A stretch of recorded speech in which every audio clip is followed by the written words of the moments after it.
2021년 12월 6일 오늘의 말씀 시작하겠습니다. 오늘 나눌 말씀은 레위기 14장 1절에서 32절 말씀입니다.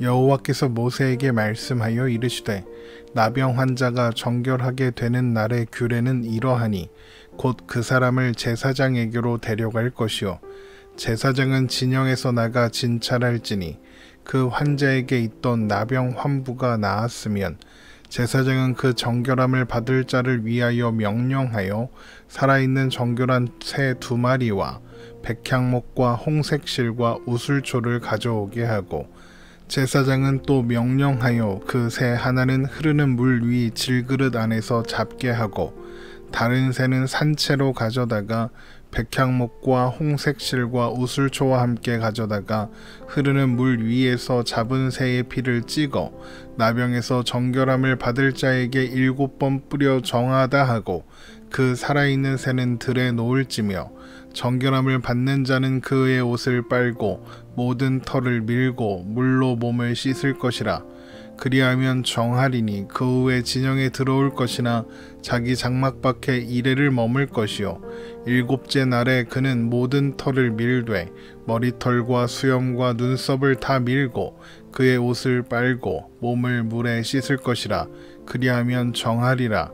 8째 날에 그는 흠없는 어린 순양 2마리와 1년 된 흠없는 어린 암양 1마리와 또 고운 가루 10분의 3 에바의 기름 섞은 소재물과 기름 한 녹을 취할 것이요 정결하게 하는 제사장은 정결함을 받을 자와 그 물건들을 회막문 여호와 앞에 두고 어린 순양 1마리를 가져다가 기름 한 녹과 아울러 속건제로 드리되 여호와 앞에 흔들어 요제를 삼고 그 어린 순양은 거룩한 장소 곧 속죄제와 번제물을 잡는 곳에서 잡을 것이며 속건 제물은 속죄 제물과 마찬가지로 제사장에게 돌릴지니 이는 지극히 거룩한 것이니라.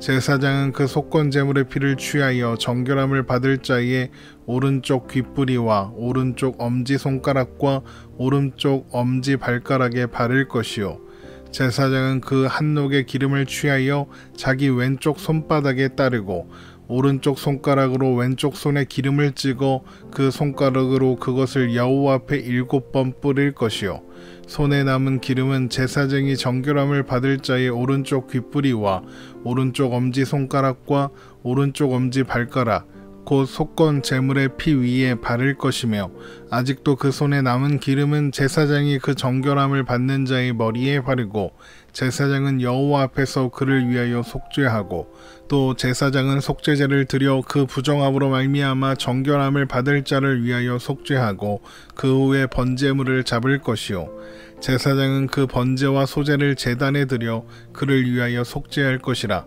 그리하면 그가 정결하리라.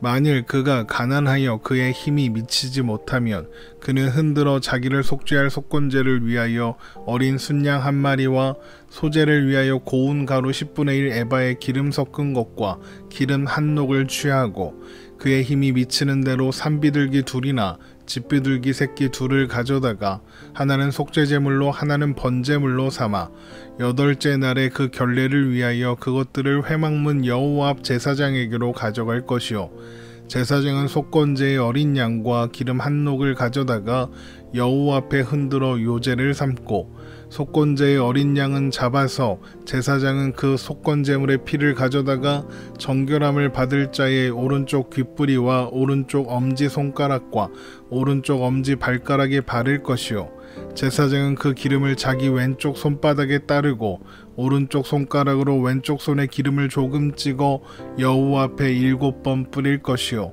그 손의 기름은 제사장이 정결함을 받을 자의 오른쪽 귓뿌리와 오른쪽 엄지손가락과 오른쪽 엄지발가락 곧 속건 제물의 피를 바른 곳에 바를 것이며 또 그 손에 남은 기름은 제사장이 그 정결함을 받는 자의 머리에 발라 여호와 앞에서 그를 위하여 속죄할 것이며 그는 힘이 미치는 대로 산비둘기 1마리나 집비둘기 새끼 1마리를 들이되 곧 그의 힘이 미치는 대로 1마리는 속죄제로 1마리는 소제와 함께 번제로 드릴 것이요 제사장은 정결함을 받을 자를 위하여 여호와 앞에 속죄할지니 나병 환자로서 그 정결 예식에 그의 힘이 미치지 못한 자의 규례가 그러하니라. 아멘. 오늘 본문은 나병에서 나은 환자를 정결하게 하는 규례를 기록하고 있습니다.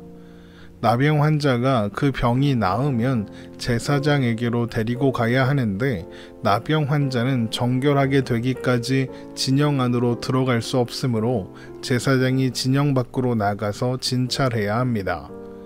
레위기 14장 1절에서 3절 말씀입니다. 여호와께서 모세에게 말씀하여 이르시되 나병 환자가 정결하게 되는 날의 규례는 이러하니 곧 그 사람을 제사장에게로 데려갈 것이요 제사장은 진영에서 나가 진찰할지니 그 환자에게 있던 나병 환부가 나았으면. 그래서 나병 환부가 나은 것을 확인한 제사장은 정결함을 받을 자를 위해서 살아있는 정결한 새 2마리와 백향목과 홍색실과 우슬초를 가져오라고 명령해야 합니다. 레위기 14장 4절입니다. 제사장은 그 정결함을 받을 자를 위하여 명령하여 살아있는 정결한 새 2마리와 백향목과 홍색실과 우슬초를 가져오게 하고, 나병 환자로 진영 밖에 격리되어 사는 사람이 이런 것들을 준비하는 건 쉬운 일이 아니었겠죠. 그러므로 이런 것들은 멀리에서 지켜보며 그를 돌보아 주던 가족이나 친구들이 준비해 주었을 것입니다. 그렇게 필요한 것들이 준비되면 제사장은 먼저 새 2마리 중 1마리를 흐르는 물 위 질그릇 안에서 잡게 됩니다. 레위기 14장 5절입니다. 제사장은 또 명령하여 그 새 하나는 흐르는 물 위 질그릇 안에서 잡게 하고, 이것은 아마도 흐르는 물을 질그릇에 담아 놓고 그릇 안에서 새를 잡아 새의 피가 질그릇 안에 담긴 물과 섞이게 하는 것으로 보입니다. 여기에서 흐르는 이라고 번역된 단어는 히브리어 하임인데 살아있다 이런 의미입니다. 물이 흐르는 모습이 물이 살아있는 것처럼 보이기 때문에 흐르다 라는 의미로도 사용되는 것이죠. 어쨌든 그렇다면 제사장은 살아있는 물 위에 새의 피를 떨어뜨려 섞이게 하는 것입니다. 그런데 피는 생명을 상징하죠. 그래서 질그릇 안에 담긴 핏물은 생명 그 자체를 상징하게 되는 것입니다. 그렇게 한 뒤에 남아있는 살아있는 새에 백향목, 홍색실, 우슬초를 묶어 그것으로 질그릇에 담긴 핏물을 찍어서 나병에서 정결함을 받을 자에게 7번 뿌려 정하다 선언하고 살아있는 새는 들에 놓아 날아가게 했습니다. 레위기 14장 6절에서 7절 말씀입니다. 다른 새는 산채로 가져다가 백향목과 홍색실과 우슬초와 함께 가져다가 흐르는 물 위에서 잡은 새의 피를 찍어 나병에서 정결함을 받을 자에게 7번 뿌려 정하다 하고 그 살아있는 새는 들에 놓을지며. 백향목과 홍색실과 우슬초는 한 가지 공통점이 있습니다. 바로 모두 붉은색을 가지고 있다는 것이죠. 이런 붉은색의 물건들의 피를 찍게 되면 붉은색의 피는 더 그 색이 도드라져 보이게 될 것입니다. 이것은 생명의 근원인 피를 강조하기 위해서 이런 물건들을 사용하는 것으로 보입니다. 또한 피를 나병 환자에게 뿌리는 이유는 나병이 죽음을 상징하기 때문입니다. 그렇다면 나병에서 벗어났다는 것은 죽음에서 벗어났다는 것과 같은 의미겠죠. 그러니까 피를 나병에 걸렸다가 나은 사람에게 7번 뿌린다는 것은 피는 생명을 상징하고 숫자 7은 완전을 상징하는 숫자이므로 그에게 다시 생명이 완전하게 돌아왔다. 그가 생명을 완전하게 회복했다. 이것을 의미하게 되는 것입니다. 반면에 나병의 부정, 곧 죽음은 새가 죽음으로써 대신하게 되는 거죠. 그래서 살아있는 새를 죽은 새의 피에 담근 뒤에 날려보내게 되는 것입니다. 죽은 새의 피를 묻히고 날아가는 새는 죽은 새에게 전가된 나병의 부정을 가지고 멀리 날아가는 것이고, 이는 나병에 걸렸던 사람과 공동체로부터 나병의 부정을 멀리 보내게 된다, 이런 상징이 되는 것입니다. 죽은 새가 날아갈 수는 없으니까 살아있는 새가 한 마리 더 필요했던 것이죠. 그렇게 새를 날려보내고 나면 나병 환자는 그의 옷을 빨고 그의 모든 털을 밀며 또 물로 몸을 씻어야 합니다. 그리고 그로써 그는 정결하다 인정되어 비로소 진영 안으로 들어갈 수 있게 되죠. 레위기 14장 8절입니다. 정결함을 받는 자는 그의 옷을 빨고 모든 털을 밀고 물로 몸을 씻을 것이라. 그리하면 정하리니 그 후에 진영에 들어올 것이나 자기 장막 밖에 이래를 머물 것이요. 옷을 빨고 털을 밀고 물로 몸을 씻는 행위는 모든 부정을 완벽하게 씻어낸다는 상징적인 의미가 있습니다. 그렇게 정결하다 인정된 사람은 이제 진영 안으로 들어올 수는 있지만 바로 자기 장막 안으로 들어갈 수는 없고 장막 밖에서 7일 동안 더 머물러야 했습니다. 이것은 아들을 낳은 산모, 유출병 환자, 그리고 시체에 접촉하여 부정해진 자가 정결을 위해 기다려야 했던 7일의 기간과 동일합니다. 아마도 이 경우에는 출산한 산모의 부정 기간과 관계가 있는 것으로 보입니다. 출산을 통해 새로운 생명이 태어나는 것처럼 나병 환자는 나병에서 벗어남으로써 새로운 생명을 얻게 된 것이니까요. 그러나 그는 아직 자신의 장막 안으로 들어갈 수는 없었습니다. 나병은 죽음을 상징하고 죽음은 하나님의 부재를 상징한다고 했죠. 진영 밖에 있는 것 또한 그런 의미였습니다. 하나님의 임재 밖에 있었던 것이죠. 그래서 나병에서 회복된 자가 먼저 회복해야 하는 것은 진영 안으로 들어가는 것, 그러니까 하나님의 언약 백성된 위치인 겁니다. 하나님의 언약 백성이라는 신분을 회복한 후에야 그는 성소를 통해 하나님 앞에 서고 완전히 정결하다 선언을 받을 수 있게 되는 것입니다. 그래서 7일째가 되면 그는 7일 전에 밀었던 전신의 털을 다시 한번 밀고 옷을 빨고 물에 몸을 씻음으로써 성소로 나아갈 준비를 하게 되는 것입니다. 레위기 14장 9절입니다. 일곱째 날에 그는 모든 털을 밀되 머리털과 수염과 눈썹을 다 밀고 그의 옷을 빨고 몸을 물에 씻을 것이라. 그리하면 정하리라. 그리고 진영 안으로 들어온 지 8일째 되는 날인 그 다음 날 그는 흠없는 어린 순양 2마리와 1년 된 흠없는 어린 양 암양 1마리, 고운 가루 10분의 3 에바에 기름 섞은 소재물과 기름 한 녹을 가지고 성소로 나아가게 됩니다. 레위기 14장 10절입니다. 8째 날에 그는 흠없는 어린 순양 2마리와 1년 된 흠없는 어린 암양 1마리와 또 고운 가루 10분의 3 에바에 기름 섞은 소재물과 기름 한 녹을 취할 것이요. 1에바가 약 22리터 정도 되니까 10분의 3 에바는 약 7리터 정도 됩니다. 그리고 기름 한 녹은 약 0.3리터, 그러니까 300ml 정도입니다. 나병 환자가 진영으로 들어온 지 8일째 진행되는 이 제의 또한 7일간의 부정기관과 마찬가지로 아기가 태어난 지 8일 만에 행해지는 할례와 그 의미가 연결됩니다. 그는 새로운 생명을 얻고 새로이 태어난 존재로 취급받고 있는 것입니다. 나병에서 나은 환자가 그렇게 제물들과 기름을 가지고 성소로 나아오면 제사장은 그 물건들을 회막문 여호와 앞에 두고 어린 순양 1마리를 기름 한 녹과 함께 속건제로 들이대 하나님 앞에 흔들어 요제로 삼습니다. 레위기 14장 11절에서 12절 말씀입니다. 정결하게 하는 제사장은 정결함을 받을 자와 그 물건들을 회막문 여호와 앞에 두고 어린 순양 1마리를 가져다가 기름 한 녹과 아울러 속건제로 들이대 여호와 앞에 흔들어 요제를 삼고.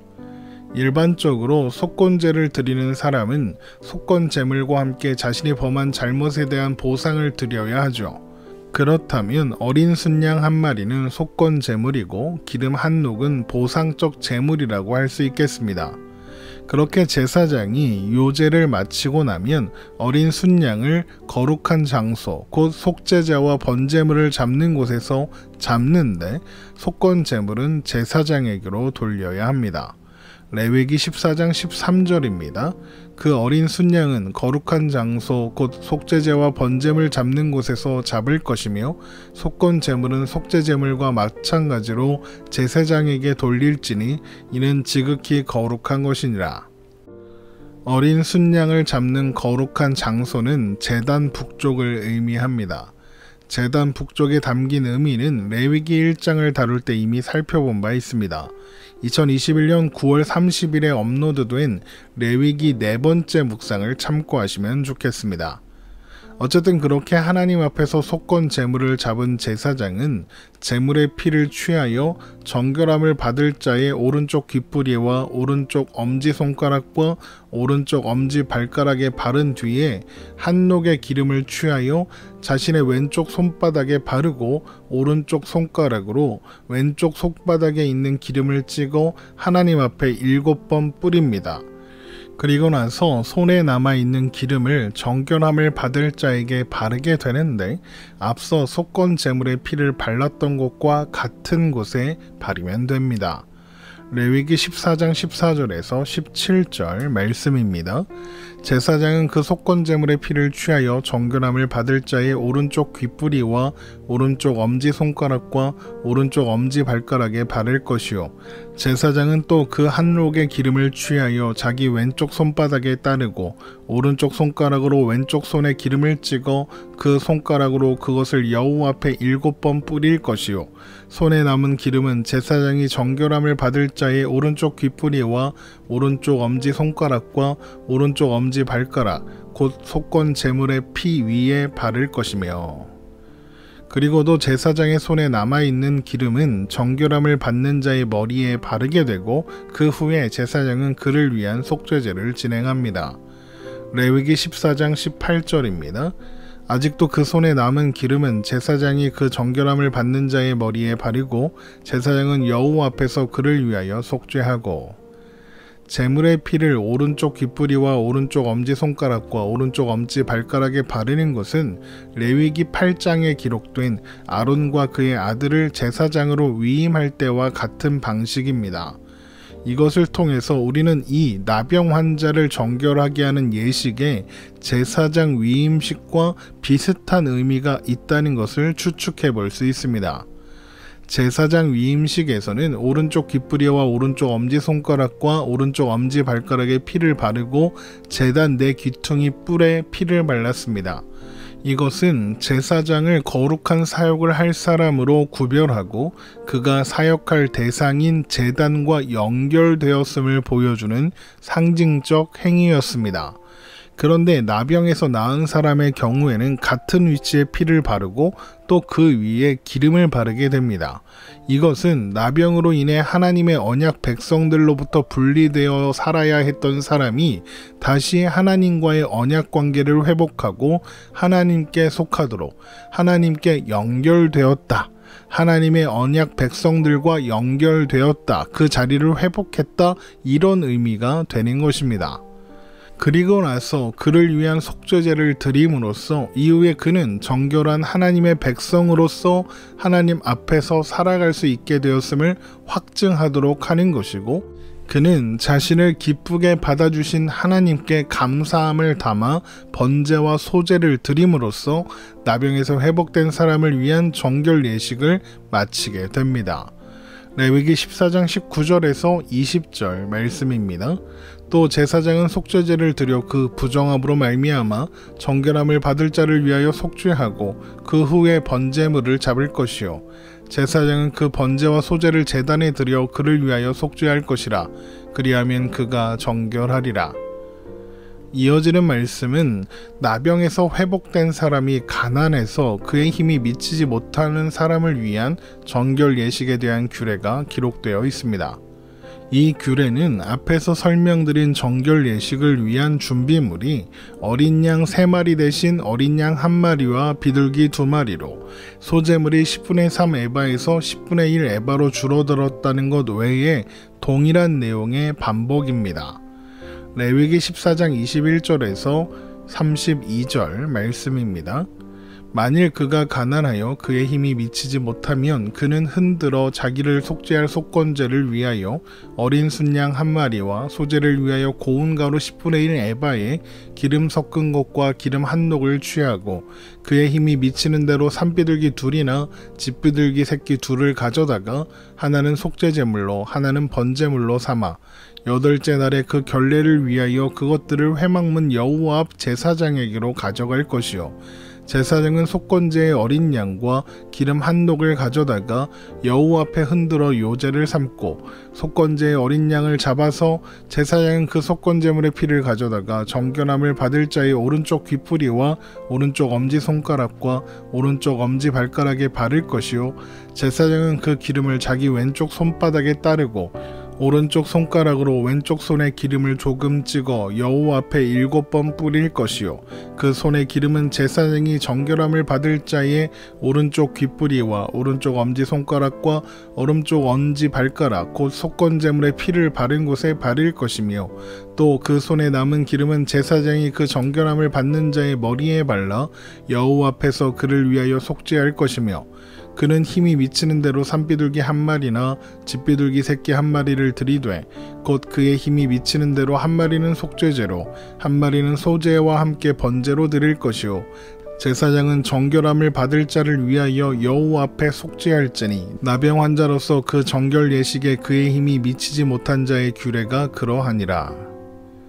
다만 아무리 가난해도 속건제 어린 순양 한 마리에 대해서는 감면하지 않았는데 이는 오른쪽 귀뿌리와 오른쪽 엄지손가락과 오른쪽 엄지발가락에 피와 기름을 바름으로써 하나님과의 올바른 관계를 회복하게 되었음을 확증하게 하는 예식인 속건제가 나병 환자 정결 예식에서 가장 핵심되는 예식이기 때문일 것입니다. 그래서 이것을 생략하거나 간소화할 수는 없었던 것이죠. 그런데 한 가지 의아한 것이 있습니다. 바로 가난한 나병 환자를 위한 정결 예식을 알려주시면서 재물의 차이만 알려주시고 나머지는 똑같이 해라 그러셔도 될 것 같은데 굳이 같은 내용을 반복해서 말씀해 주신다는 것입니다. 이것은 가난이 하나님의 백성으로 회복되는 일에 걸림이 되지 않는다는 것을 말씀하시는 것인 동시에 가난한 자들 또한 소홀히 여기지 않으시겠다는 하나님의 마음과 의지의 표현이라고 할 수 있겠습니다. 또한 나병에서 깨끗하게 되어 하나님과의 관계를 회복하게 하는 이 정결 예식은 예수님께서 십자가에 죽으시고 부활하심으로써 우리로 하여금 깨어진 하나님과의 관계를 회복하게 하신 것의 예표가 되기도 합니다. 예수님은 하나님과 단절된 사람들의 부정을 감당하시기 위해 십자가에서 자신을 내어주셨고 그 사랑으로 우리는 하나님의 임재 안에 영원히 거할 수 있게 되었습니다. 이것이 나병에서 깨끗하게 된 사람을 위한 정결 예식을 통해 우리가 확인하게 되는 내용이죠. 오늘 말씀 이렇게 마치겠습니다. 오늘도 주님 안에서 평안한 하루 되시기를 주님의 이름으로 축원합니다.